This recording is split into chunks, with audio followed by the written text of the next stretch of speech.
आज आप लोग ज्ञापन सौंपे हैं घोसी तहसील में, क्या कारण है और क्या मांग को लेकर आप लोगों ने ज्ञापन सौंपा है?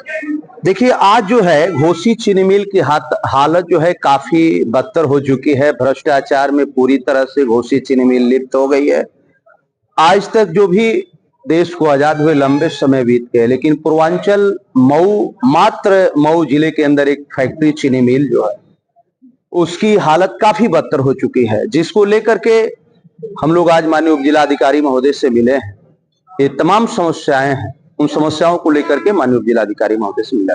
क्या मांगे नहीं आप? देखिए, जो घोसी चीनी मिल की स्थिति है, पूरी तरह से फैक्ट्री जर्जर हो गई है। उसको एक सरकार की बंद करने की साजिश है। बगल की जो फैक्ट्री है आसवानी कारखाना, वो बंद कर दिया गया। जो चीनी मिल से सटे उसका एक अंग है, उसको बंद कर दिया गया। सैकड़ों मजदूर और कर्मचारी उसके पता नहीं कहां सरकार द्वारा उसको हटा दिया गया। और जो किसान फैक्ट्री चल रही है, लंबे समय से फैक्ट्री चल रही है। अब फैक्ट्री क्या कारण है कि उसको बंद करने की कगार पे चली गई है?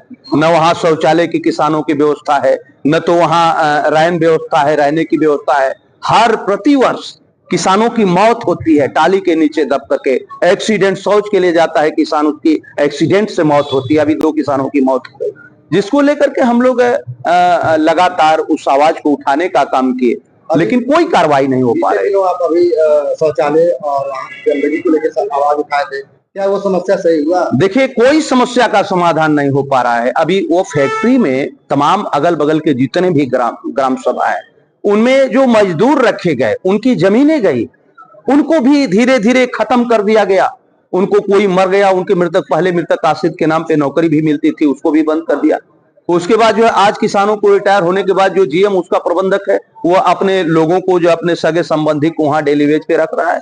तो एक तरह से यह क्षेत्र की फैक्ट्री है और क्षेत्र के लोगों की जमीनें गई हैं। वांट निकाल करके जो भी अगल बगल के लोग हैं जिनकी जमीनें गई हैं, उनको वहां नियुक्त करना चाहिए। ऐसा नहीं हो रहा है। जो आपने जो इस मांगों को रखा है आपके सामने, अगर उसको किसी कारणवश पूरा नहीं किया जाता है तो क्या करेंगे आप? देखिए, ये बड़े पैमाने पे आंदोलन होगा। वैसे भी 2 तारीख को हमने दिया है, 2 तारीख को चीनी मिल के अंदर जो है, अगर ये मांग नहीं पूरा हो रही है तो 3 तारीख को हम लोग बड़े पैमाने पे आंदोलन होगा। अभी आप सोचिए, जो कचरा पानी निकल रहा है, ये कई गांवों को प्रभावित करा है। हजारों किसानों की फसलें बर्बाद होती चली जा रही हैं। अब ये सीजन है, गेहूं जो फसल लगी हुई है, वो पानी, जो कचरा पानी जाएगा, उससे किसानों की फसल जर जाएगी। तो इस पे ध्यान नहीं दिया जा रहा है सरकार के द्वारा। चीनी मिल के गंदे पानी से लगातार कई वर्षों से किसानों की फसल नुकसान हो रही है, तो क्या अब तक ये उच्च अधिकारियों तक ऐसी ये बातें नहीं पहुंची? देखिए, हर वर्ष मैं जन आंदोलन के माध्यम से आवाज उठाने का काम करता हूं। जो फैक्ट्री सरकार के लोगों द्वारा कई बार चीनी मिल को लेकर के जेल भी भेजा गया, लेकिन फिर भी लड़ाई लगातार चलती चली आ रही है और चलेगी।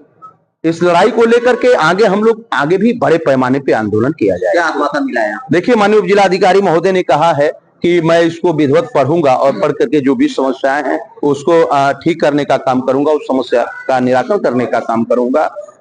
मैं फिर एक बार कह रहा हूं, यदि इस पे कार्रवाई नहीं हुई, इसकी जाकर के माननीय उप जिलाधिकारी द्वारा चीनी मिल की जांच नहीं की गई, तो फिर जो है हम लोग 3 फरवरी को आंदोलन के लिए बाध्य होंगे। बड़े पैमाने पे आंदोलन किया जाएगा।